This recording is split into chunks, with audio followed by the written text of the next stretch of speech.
want to make your hymn playing sound more colorful? I'll share 2 chord substitutions that I enjoy using to help bring a hymn to life.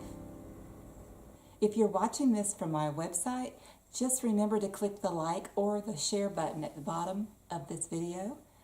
Or if you're watching from YouTube, just remember to click the like button.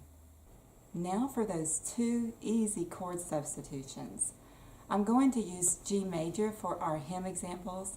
Simply it's because it's an easier key to deal with since it has one black note, which is F sharp.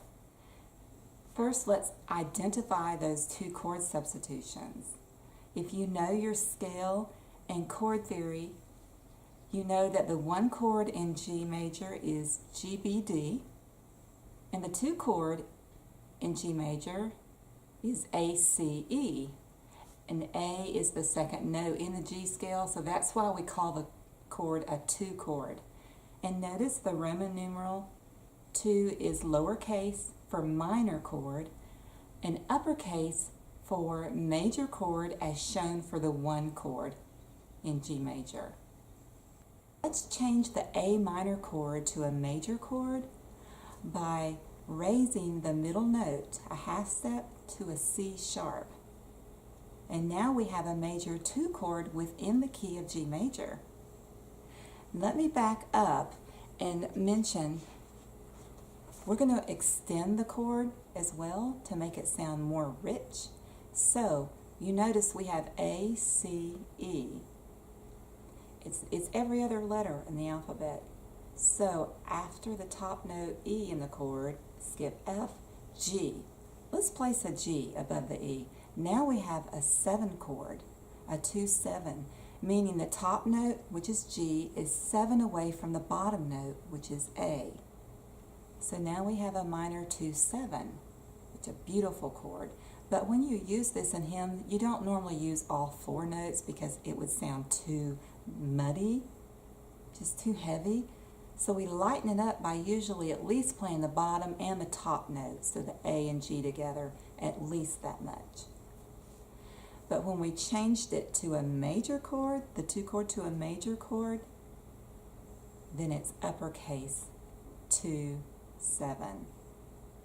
Now, the compatible scenario for these chord substitutions are as follows. There's 3 points. The first point is to a devotional type hymn, meaning songs like songs that are kind of slow or medium speed. He hideth my soul. Jesus is all the world to me. Songs that don't, that have more of a devotional mood to them. And the reason why these substitutions work for this type of hymn, because these hymns are more slow moving, giving or allowing time for these chord substitutions to be inserted and develop and move on. You would not want to use these much for like a formal type hymn such as Holy, Holy, Holy, Guide Me, O Thou Great Jehovah. These type formal hymns have frequent chord changes, not giving time for these chord substitutions to develop in the piece. So use these more for devotional type hymns. And the second point is these chord substitutions can be used when a 1 is going to a 5 chord and each chord is lasting 2 or more beats. So a 1 chord lasting 2 or more beats. Going into a 5 chord lasting 2 or more beats, that's where there's time to insert these 2 chord substitutions, which is a 2-7, a minor 2-7, or a major 2-7. And the third point of compatible scenario is a compatible melody note, meaning the melody note must be a note member of the substituted chord. For example, if a melody note is a G, then a 2-7, minor 2-7, or a major 2-7 works because the G is in the 2-7 chord. It's the 7th of the 2 chord. So that's something else people don't realize. The melody note determines your chord choices. You want to make sure that melody note is a note member of a chord.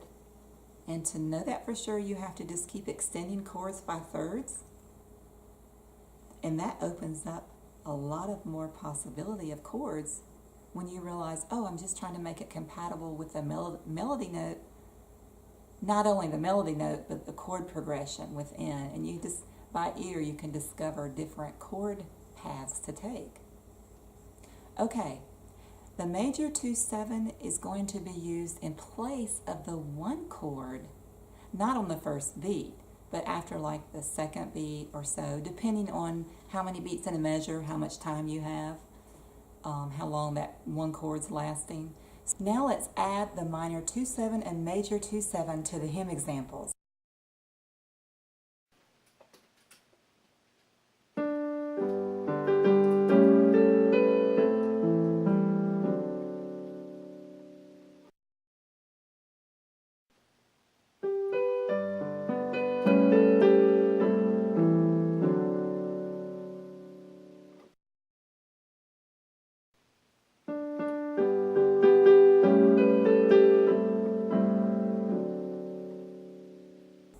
I know it seems easy to figure it out by the third example as you see it here, but then you're thinking, okay, well, how about going off on my own and doing the same substitutions?